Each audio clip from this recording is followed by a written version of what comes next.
నమస్తే, welcome to SB news. Chityala పురపాలకలోని అంబేద్కర్ నగర్ కాలనీలో ఆదివారం సాయంత్రం సీతారామచంద్ర స్వామి వారి కళ్యాణ మహోత్సవం అంగరంగ వైభవంగా జరిగింది. దౌలతాబాద్ వాసుదేవ శర్మ ఆధ్వర్యంలో కన్నుల పండుగగా జరిగింది. ఇటు కళ్యాణ మహోత్సవంకు నక్రేకల్ శాసనసభ్యులు వేముల వీరేశం, పుష్పలత దంపతులు హాజరయ్యారు. కళ్యాణం అనంతరం శ్రీమతి మొగిలిచర్ల నాగమణి నిర్వహించిన హరికథ కార్యక్రమం పలువురిని ఆకట్టుకుంది. హరికథ తర్వాత అన్నదానం కార్యక్రమం జరిగింది. ఇటు కార్యక్రమంలో అంబేద్కర్ నగర్ కాలనీ వాసులు మరియు చిట్యాల పట్టణ ప్రజలు అందరూ పెద్ద ఎత్తున పాల్గొని విజయవంతం చేశారు. దశరథ మహారాజు, స్వామి మీరు రావడమే నా జన్మ ధన్యమైపోయింది, నువ్వు ఏమి కోరినా ఇచ్చేస్తానన్నాడండి. ముందుగానే మాట ఇచ్చేశాడు మహానుభావుడు.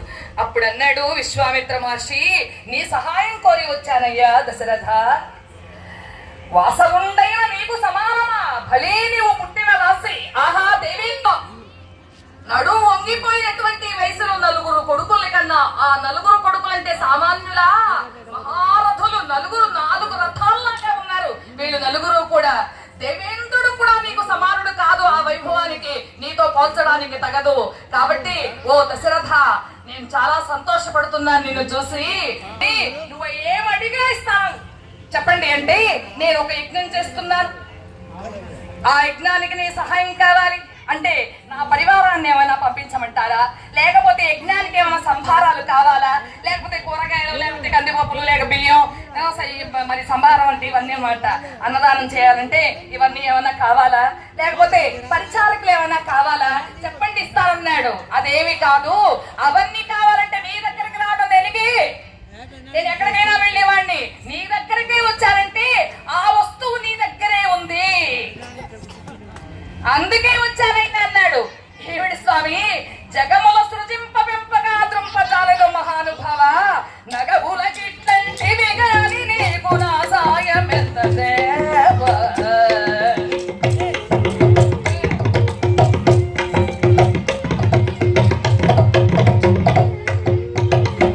నల్లని రూపం కలిగినటువంటి వాడు,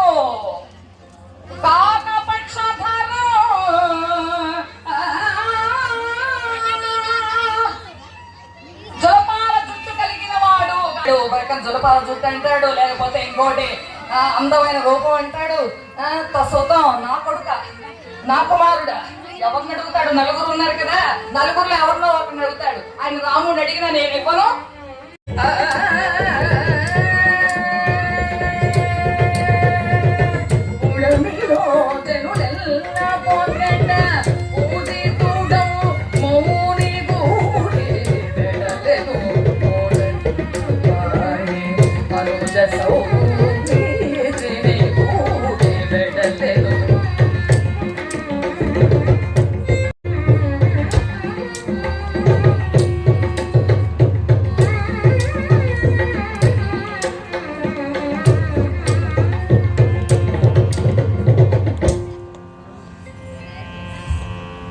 మూడు తలల పాము వెళుతుంటే ఎలా ఉంటుందో అలా వెళుతున్నారు ముగ్గురు కూడా. చాలా అసలు వెనక్కి తిరిగి చూడకుండా వేగంగా వెళ్ళిపోతున్నట్ట విశ్వామిత్ర మహర్షి. సరయూ నదీ తీరం చేరుకున్నారు. అక్కడికి వెళ్ళిన తర్వాత వెనక్కి తిరిగి చూశాడు రామలక్ష్మణులవి. దశరథుడి పైన బాగా కోపంగా ఉన్నాడు కదా, అలా చకచక చకచక చకచక నడుచుకుంటూ వెళ్ళిపోయేట వెనక వీళ్ళిద్దరు వస్తుంటే. అసలు ఎప్పుడూ అంతఃపురం దాటి బయటకు అడుగు పెట్టినటువంటి రామ లక్ష్మణులు ఆ యొక్క విశ్వామిత్ర మహర్షి వెంట నడుస్తుంటే, వాళ్ళకి అలుపు సలుపు లేకుండా నడుస్తుంటే, ఈ వెనక్కి తిరిగి చూస్తే ముఖాలు వాడిపోయి ఉన్నాయటండి రామలక్ష్మణుల ముఖాలు. అయ్యయ్యో, ఎంత పాపం చేశాను, ఇద్దరిని ఎంత శ్రమ పెట్టానా, ఒక్క క్షణం కూడా ఆగకుండా ఇలా నేను వీళ్ళని నడిపించానా అని చెప్పని సాయంత్రం అయ్యేటప్పటికి అక్కడ ఆగి వాళ్ళకి తినడానికి తాగటానికి అన్ని పళ్ళు పొలాలు అవన్నీ కూడా ఏర్పాటు చేసి, చీకటి పడిన తర్వాత లేత లేత గడ్డి కోచలన్నీ కూడా అలా ఏరి తీసుకొచ్చి వాళ్ళకి పడకలుగా ఏర్పాటు చేశాట విశ్వామిత్ర మహర్షి. ఆ గడ్డి పడకలపై పడుకున్నారండి వాళ్ళు. అంతఃపురంలో కౌసల్యాదేవి పట్టు పరుపు మీద పడుకునేటటువంటి రామచంద్రుడు ఇక్కడ ఈ యొక్క అరణ్యంలో గట్టి పడక మీద పడుకున్నాడు. విశ్వామిత్ర మహర్షి ఏం చెబితే అది చేయమన్నాడండి దశరథ మహారాజు. తండ్రి ఏం చెబితే అది చేశాడు రామచంద్రుడు. తండ్రి కొడుకులంటే ఎలా ఉండాలో, భార్యాభర్తలంటే ఎలా ఉండాలో, స్నేహితులంటే ఎలా ఉండాలో, అన్నదమ్ములంటే ఎలా ఉండాలో రామాయణం మనకు నేర్పింది. రామస్య అయనం ఇది రామాయణం. రాముని మార్గమే రామాయణం. రాముడి చూపించినటువంటి దారి, మార్గం అంటే దారి, అది ఏమిటి అంటే రామో విగ్రహవాన్ ధర్మ. రాముడు సాక్షాత్ ధర్మ స్వరూపం. అటువంటి రాముడు చేసి చూపించినటువంటి ఆ ధర్మాలన్నీ కూడా మానవుడు ఎలా ఉండాలి, మానవుడు ఎవరితో ఎలా మాట్లాడాలి, ఎవరి యందు ఎలా నడుచుకోవాలి, ఇదంతా చేసి ఆచరించి చూపించినటువంటి వాడు శ్రీరామచంద్ర ప్రభు. ఆ శ్రీరామచంద్ర ప్రభు చేసినటువంటి ఆ యొక్క మార్గం, చూపించిన మార్గం మనం అనుసరించాలి.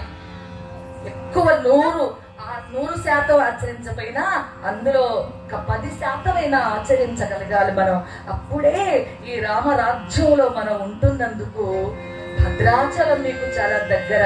ఆ భద్రాచలంలో సాక్షాత్తు అల్పుల వలె దేశరించుకును మెట్టకొనలం గంతులిడు కొండమేకలండు గుట్టలకెక్క చాలక వానింగని ఊటలు రుచు అందరాని పొందున కాసించు చుట్రజారుల వలె నొరాబలించుకును చూచు నక్క నైచ్చంబుల కొంగ జపంబుల సిరిగల వారి పంచలం మట్టి వేలాడు యాచుకుల వలె మర్రి గూడలు నూగులాడు మర్కటంబుల మర్కడికి శౌర న్యాయంబుగ విలయాంధ్ర ప్రాపునంబడ వృద్ధ విటుల వీధి దీముల కడ నిలవంబడ మృగంబుల వలె సంచరించు అడవి మనుష్యుల వలె నెంపు దుమ్మ మండులు వడలు దొరదల వారి వేడి నీళ్ళం జమ్ము గంధకపు తావులను పుష్పించిన కొమ్మలను నెరచకుతుని ఏనుగు కదుపును చూచి గర్జించు సింగంబునోత్సాహ పలుగుట్టు పుడకల వలె లావుకులను ముంచు పాములను ఖండించు ముంగులను నెగరదన్ను సాలువంబున దబ్బున పట్టి కరుమూర్చిరు జాగిలములను నుసుగల్పు వేటకండ్ర చప్పరింపను ముగించు ఎలుగుబంటుల దగ్గరాల్సిన మంటలను చల్లార్చు కొండ కాలవల నీరగపడనీయక కారాపుల రాల్చు కదంబ వృక్షముల నిండి. ఘోరారణ్యం అంటే ఇలా ఉంటుందండి. అనేక వృక్షాలు, అనేక జంతువులు, అనేక పక్షులు ఉన్నటువంటి అటువంటి ఘోరారణ్యంలో వెళ్తున్నారు రామ లక్ష్మణులు విశ్వామిత్రునితో. జాయిందిరా రమణ గోవింద. అటువంటి ఘోరారణ్యంలో వెళ్తుండగా అప్పుడు ఒక్కసారి పెనుగాలి వీచింది. ఒక్కసారిగా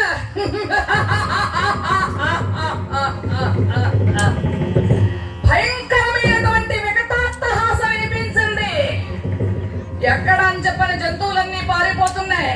వస్తుందండి ఆ నరరూప రాక్షసి తాటకి. అది ఒక్క కడుగు వేసుకుంటూ వస్తుంటే పదఘట్టనమునకు బెదరి జంతువులు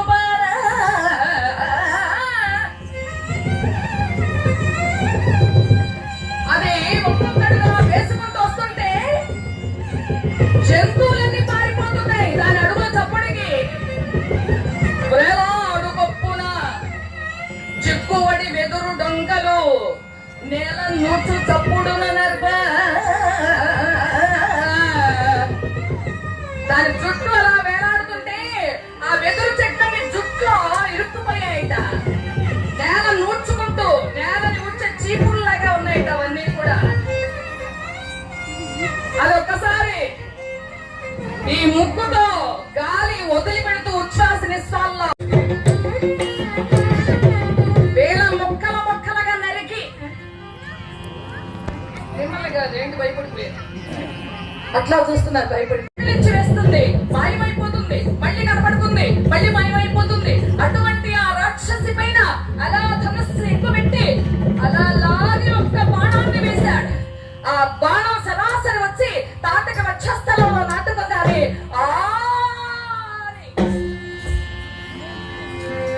భయంకరమైన నెత్తుటి మడుగులో పడిపోయింది ఆ తాటక. జాయిందిరా రమణ గోవింద. తాటకని సంహరించాడు. దేవతలంతా పుష్పవర్షం కురిపించారు. రండి ఒక వలెను ఈ పదము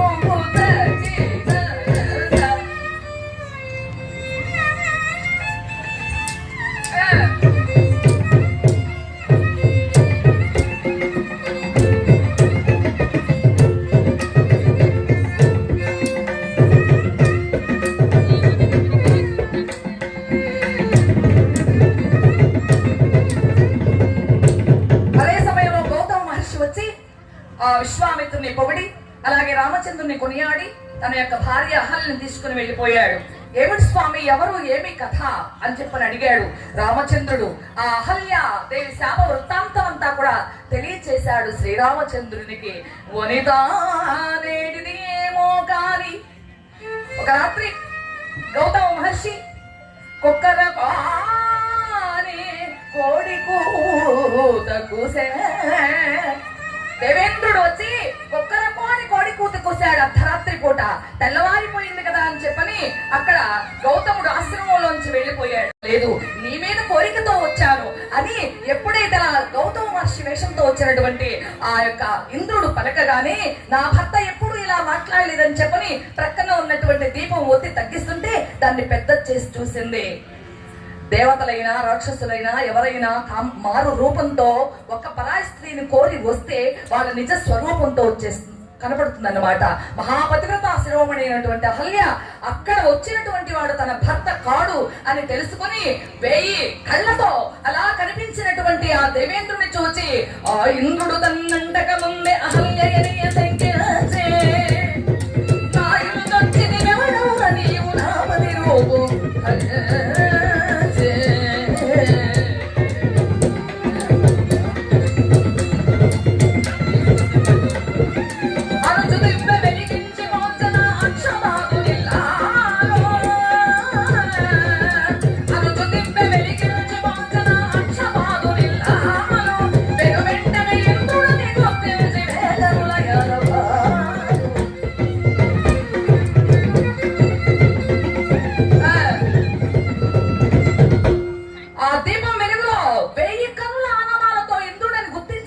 అహల్య స్వార్థపరులు రాజుల కడ తమ కావ్య సిద్ధికై ఇతరుల పనులు చెరచుచుండ్రు. గౌతముని తపంబుకు వెరచి ఆ దండమరించు తపంబు పాలు చేయుటకు ఇట్లు పండితి మా బట్టి వత్తు మా పైనిక పుట్టు గనుక స్వయముగా ధర్మదేవత వచ్చినంత వరకు పాషాణ రూపమునై పడియుండు.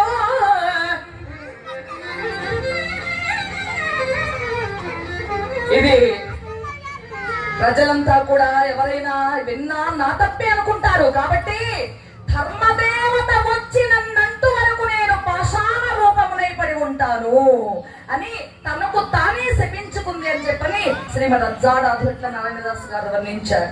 వాల్మీకి మహర్షి అయితే భస్మంతి ఆ యొక్క భస్మం రూపంలో ఆవిడ గాలి పీలుస్తూ అలాగే బ్రతికింది అని చెప్పని వాల్మీకి మహర్షి చెప్పారు. ఇక్కడ రాయి పడి ఉందని చెప్పని అనేక రామాయణంలో రాశారు. ఆ అహల్య తనకు తానే శపించుకుని రాయిగా మారిపోయింది. ధర్మదేవత వచ్చినంత వరకు పాషాణ రూపమునై పడి ఉండు. పరాయి పురుషుడు వచ్చి కనుక ధైర్యంగా ఒక ఇంట్లో చొరబడితే రామాయణంలో ఏ ఘట్టం చూసినా మనకి కన్నులు మేలుకొలవడానికి ఆడవాళ్ళు ఎంత ధైర్యంగా ఉండాలో చెప్పడానికి ఇవంతా కూడా మనకి రామాయణంలో అనేకమైన ఘట్టాలు. ధర్మదేవత ఎవరు? రామో విగ్రహవాన్ ధర్మ. రాముడే ధర్మస్వరూపం. ఆ రాముడు కాలు తగలగానే రాయి మరలా పూర్వపు రూపాన్ని సంతరించు. అహల్య పూర్వ రూపం వచ్చేసిందండి. అహల్యకు శాప విమోచనం అయిపోయింది. నమస్కారం చేసి వెళ్ళిపోయారు. నా కాలు తగలగానే ఎందుకలా అయింది అహల్యకు అని అడిగాడు. రమా, కొన్ని ప్రశ్నలకు సమాధానాలు లేవు. మాయామానుష విగ్రహమైనటువంటి మాయతో కప్పబడినటువంటి శ్రీరామచంద్రుడు అలా అడిగితే కొన్ని ప్రశ్నలకు సమాధానాలు ఉండవు, కొన్ని వస్తువులకు కొన్ని గుణాలు నైజం సహజం. అయితే మునులు నిన్ను దేవుడు అన్నారు, ఆ దేవుడు ధర్మ స్వరూపం కాబట్టి నువ్వు ధర్మ స్వరూపం కాబట్టి నీవు ధర్మం, ఆ ధర్మమే అహల్యకు శాప విమోచనం కలగజేస్తుందని చెప్పని అప్పుడు విశ్వామిత్ర మహర్షి చెప్పగా అక్కడి నుంచి బయలుదేరారు.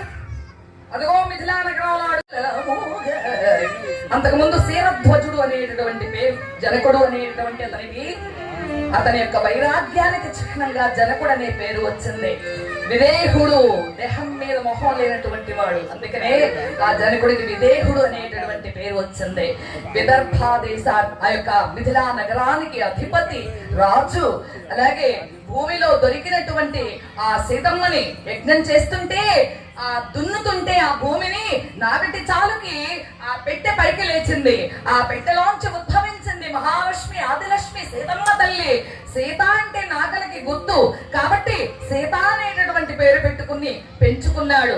ఆమె నరకాంత కాదు, దేవకాంత. సాక్షాత్ ఆదిలక్ష్మి, అయోనిజ, అందరిలాగా యోని సంభవరాలు కాదు. అటువంటి ఆ అమ్మాయి పెరిగి పెద్దదవుతుంటే ఆ అమ్మాయికి తగిన వరుడు ఎక్కడ నుండి తీసుకురావాలి? శివ ధనుస్సు ఉంది వాళ్ళ ఇంట్లో. వాళ్ళ పూర్వుడు దేవరాతుడు అనేటటువంటి వాడికి ఇచ్చాడు.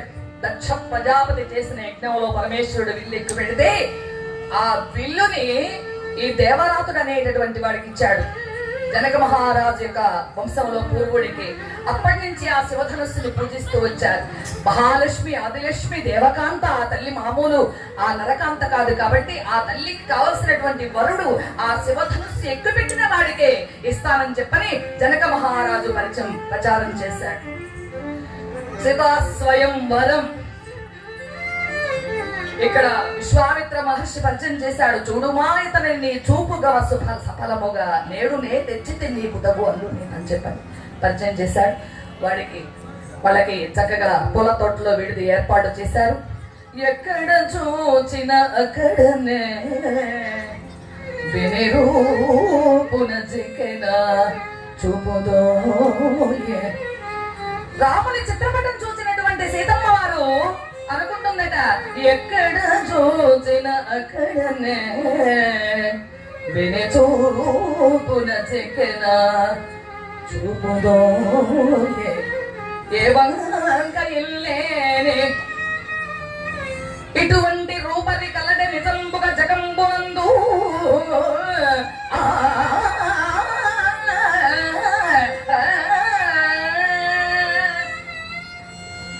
మొలక మీసము నగుమోము ముద్దుల మూటగట్టెడు నిడువాలు కన్నుగవయో ఎగు భుజములు ఎంత సింగారమో వీరమంత కలిసి సరియకు నొడ్డు పొడవు.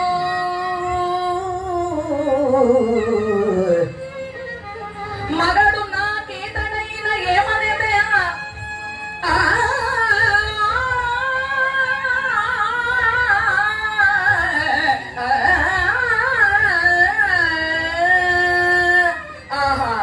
పేరు శ్రీరామచంద్రుడట, క్రొక్కారు మొయ్యులట, అభినవ మారకదారుడట అని చెప్పని ఆ సీతాదేవి అనుకుంటుంది. అయ్యా మీరు పెట్టేయండి, మరి కథ పూర్తి చేద్దాం అందరికి.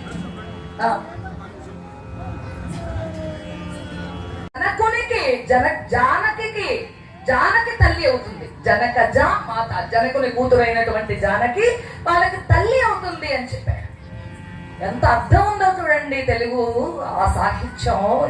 అంటే తేనె కన్నా తీయనది తెలుగు చూడండి.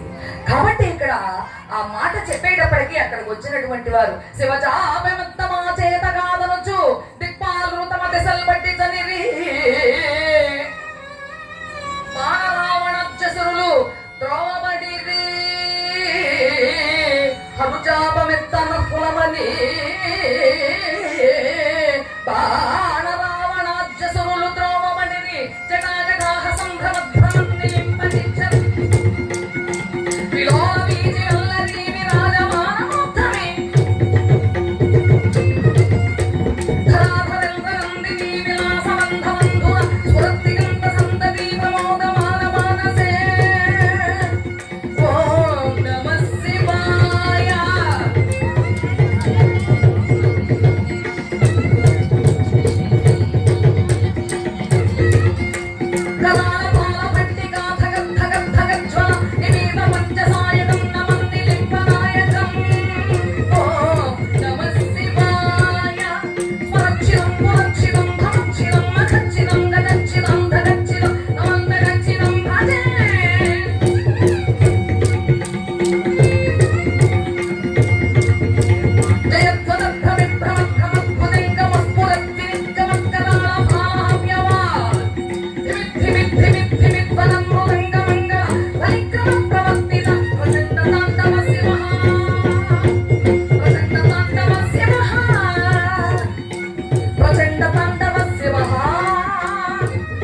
త్రోవబడిరి, వెళ్ళిపోయారు.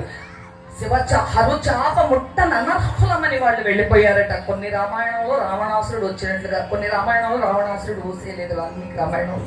కాబట్టి వాళ్ళంతా కూడా వెళ్ళిపోయారు. అంబికేశు శరాసనంబునకు మ్రొక్కి సన్నసన్నగా ఈశ్వరులరిగి అంతా కూడా దేవతలు ఏమిటి, ఇంకా దేవ గరుడ గంధర్వ యక్ష రాక్షస కిన్నెరలు అందరూ కూడా వచ్చారట సీతా స్వయంవరానికి. వాళ్ళంతా కూడా ఎందుకంటే ఆ శివ ధనుస్సుని ఒక 5,000 మంది భటులు పెద్ద పోషాణంలో లాక్కుంటూ తీసుకొచ్చారట.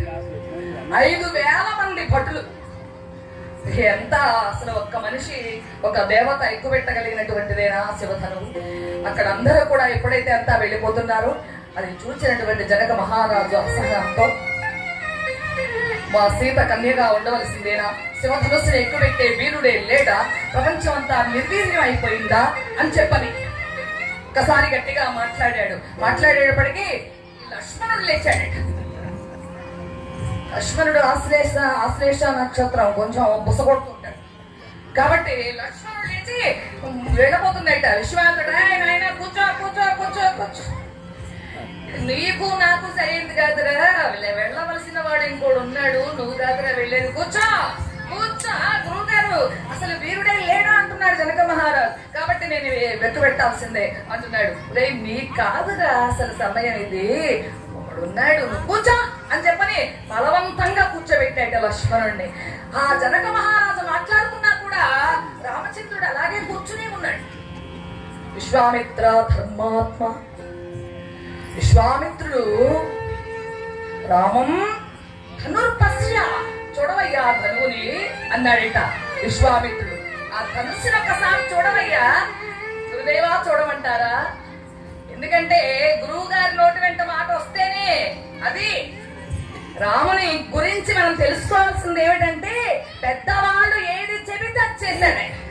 గురువులు తండ్రులు వీళ్ళు ఏది చెప్తే చేశాడు. వాళ్ళు చెప్పకుండా ఏ పని ముందుకు వచ్చి నేను చేస్తాను అనలేదే. కాబట్టి నేను చూడమంటారా? చూడవయ్యా, ఏమిటి అలాగే ఇంకా కూర్చున్నావు కదా, వెళ్ళి ఆ శివధనుస్సుని ఒక్కసారి చూడు అనేటప్పటికీ అలా బయలుదేరి వస్తున్నాయట రామచంద్రుడు. ఆ రామచంద్రుడిని చూస్తుంటే ఆహా, ఈ 2 కళ్ళు చాలడం లేదండి. ఆ యొక్క స్వయంవర సభలో నడిచి వెళ్తుంటే అసలు అద్భుతంగా వర్ణించారు ఇక్కడ. కన్నభరలెంత ధన్యులో, కన్నభరలెంత ధన్యులో, శంకరుధను వేగిన తలకొను వీరుడి కన్నభరలెంత ధన్యులో, అన్నలు వగైర పొగడతర మహనోతులకైనను రామచంద్రుని కన్నభరలెంత ధన్యులో. గరుడ పచ్చ తిగిరీరిన కోమల ఎడపడి ఊకడు జలాడగా,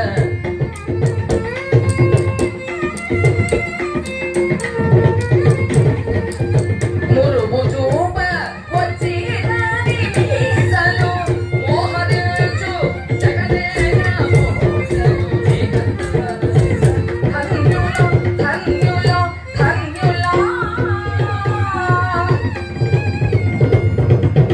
ఆ గరుడ పచ్చల దిగినట్లుగా నుదిటి మీద ఆ యొక్క ముంగురులు పడుతుంటే ముఖ పద్మం మీద తుమ్మెదలు అలా వ్రాలినట్లుగా ఉందట. రాముని ముఖపద్మం మీద తుమ్మెదలు వ్రాలినట్లుగా ఉందట.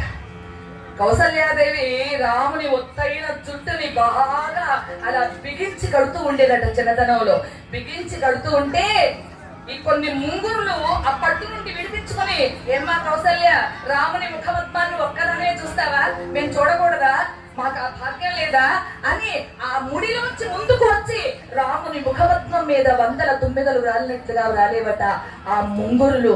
రాముని అందం అటువంటిది. రాముని యొక్క ఆ యొక్క సౌశల్యాన్ని, ఆ యొక్క సౌండ్ కి అందరూ మూర్ఛపడిపోయారు. అంత చీకటిగా పోయింది.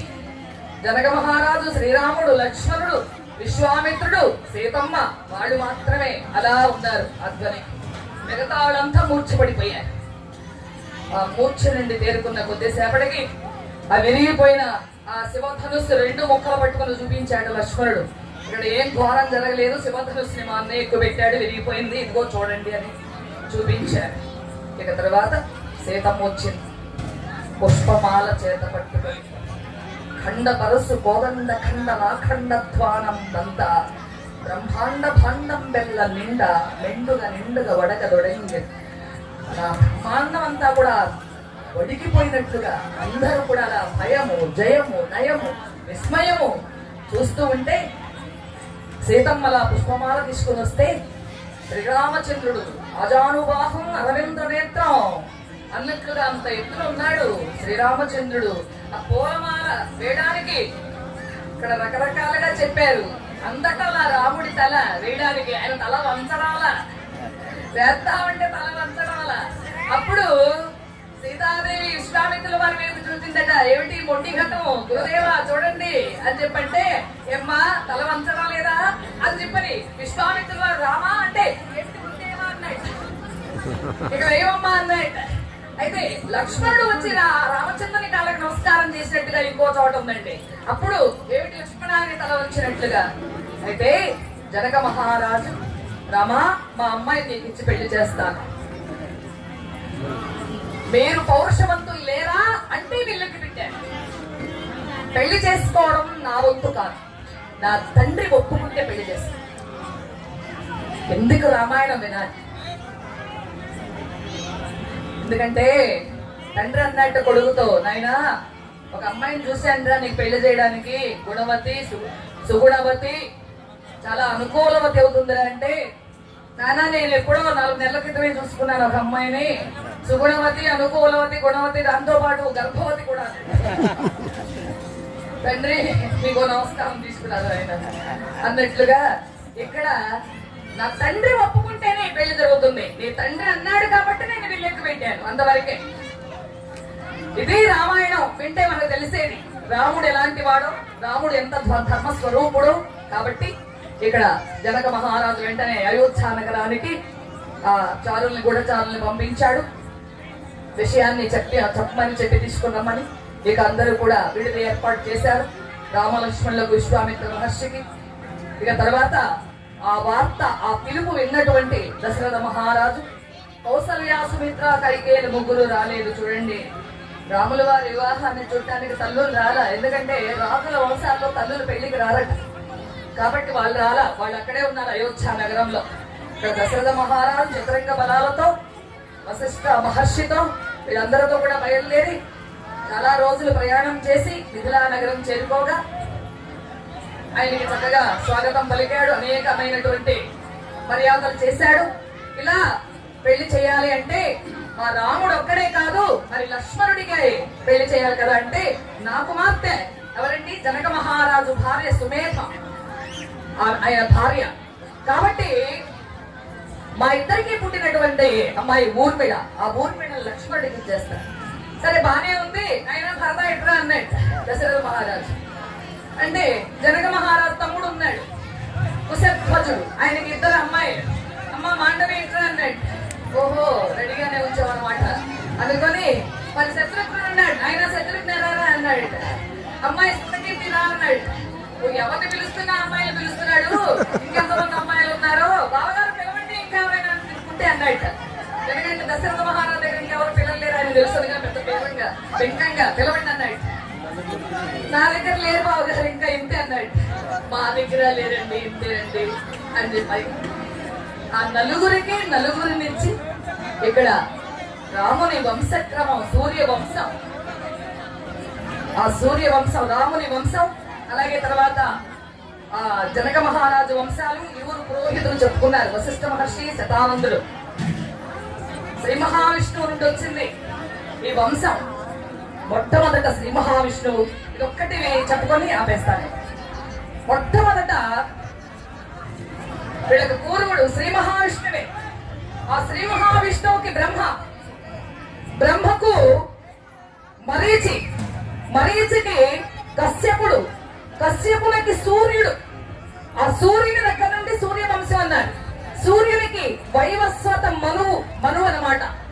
ఆ మనువుకి ఇక్ష్వాకు కుర్చికి వికుక్షికి బాణుడు, బాణునికి అనరంగుడికి పృథువు, పృథువుకు త్రిశంకువు, త్రిశంకువు దుందుమారుడు, దుందుమారునికి యవనాశ్వుడు, యవనాశ్వునికి మాంధాత, మాంధాతకు సుసంధి, సుసంధికి ద్రోసంధి, ద్రోసంధికి భరతుడు, భరతునికి అసితుడు, అసితునకు సగరుడు, సగరునకు అసమంజసుడు, అసమంజసునకు అంశుమంతుడు, అంశుమంతునకు దిలీపుడు, దిలీపునకు కాకుష్యుడు, కాకుష్యునకు రఘువు, రఘువుకు ప్రవృద్ధుడు, ఇతని పేరే కల్మాషపాదుడు అని కూడా అంటారు. కల్మాషపాదునికి శంఖనుడు, శంఖనునికి సుదర్శనుడు, సుదర్శనునకు అగ్నివర్ణుడు, అగ్నివర్ణునికి శీఘ్రకుడు, శీఘ్రకునకు గొడవలో నేను శీఘ్రకుడు, శీఘ్రకునకు అంబరీషుడు, అంబరీషునకు మరువు, మరువుకి ప్రశిష్యుకుడు, ప్రశిష్యుకునకు నహుషుడు, నహుషునికి యయాతి, యయాతికి నాభాగుడు, నాభాగునికి అజమహారాజు, అజమహారాజునకు దశరథ మహారాజు, దశరథ మహారాజునకు రామ లక్ష్మణ భరత శత్రుఘ్నులు. ఇది సూర్యవంశం.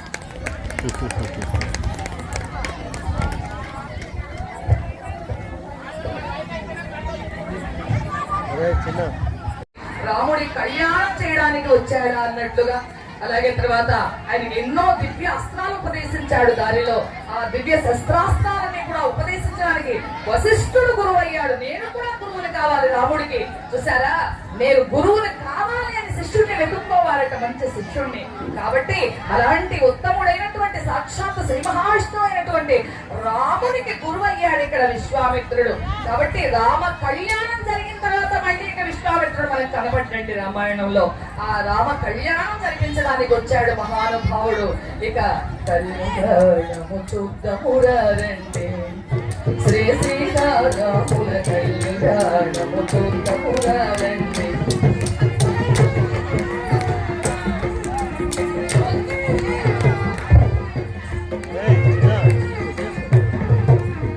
హలో హలో చూచువాడలకు చూడముచ్చటట పుణ్య పురుషులకు ధన్య భాగ్యమట.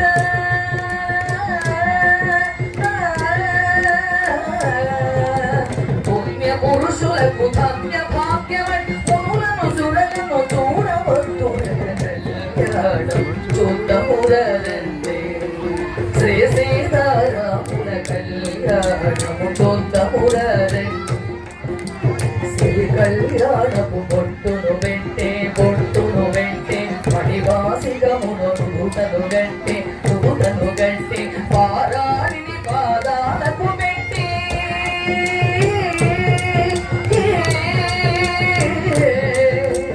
పారాణిని పాదాలకు పెట్టి పెళ్లి కూతురై వెలసిన సీత కళ్యాణం చూద్దామురంటే శ్రీ సీతారాముల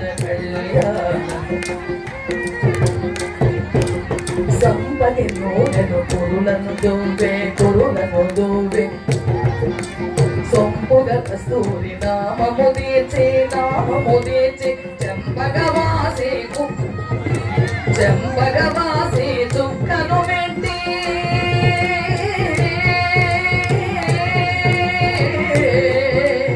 చెంపగవాసి చుక్కను వెంటి పెండి కొడుకై వెలసిన రాముడి కళ్యాణం చూద్దామురంటే శ్రీ సీతారాముల కళ్యాణం చూద్దామురంటే.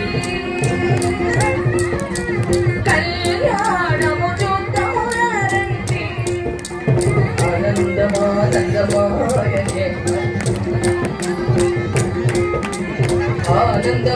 ఆనందమానందమాయనే మన రామయ్య పెళ్లి కుమార్తెయనే. ఆనందమానందమాయనే మన సీతమ్మ పెళ్లి కూతురాయనే. జానక్యాః కమలామలాంజలి పుటైః, జానక్యాః కమలామలాంజలి పుటైః యాః పద్మరాగాయతే. జానకీదేవి దోసటి నిండా ముత్యాలుగా పోసుకుంటున్నారు వాళ్ళు. అక్కడ మనం బియ్యం పోసుకుంటాం, వాళ్ళు ముత్యాలు, రాజులు ముత్యాలు తలంపులాగా పోసుకున్నారు. ఆ ముత్యాలు దోసటి నిండా తీసుకుంటే కమలాల వంటి ఆ చేతుల్లో ఆ ముత్యాలు తీసుకునేటప్పటికీ పద్మరాగ మణుల్లాగా ఎర్రగా మారిపోయిన ముత్యాలు అవి తీసుకుని ఆ యొక్క రాఘవ మస్తకేచ ఆ యొక్క శ్రీరామచంద్రుని తలపై పోస్తే అవి ఇంద్రనీలమణుల్లాగా ఆ తల మీద పోసినప్పుడు ఆ కుంద పశువులాయిత ముత్యాల్లాగా తెల్లటి మల్లె పువ్వుల్లాగా శోభించినాయిట ఆ తల మీద పోసేటప్పటికి స్వస్థాహ శ్యామల కార్యకాంతి కలితై ఆ యొక్క శ్రీరాముని యొక్క ఆ యొక్క నల్లని దేహం మీద గుండా ముత్యాలు జారువారుతూ ఉంటే ఇంద్రనీలమణుల్లాగా శోభించాయట. ఆ ముత్యాలు ఇన్ని రంగులుగా మారిపోయాయండి.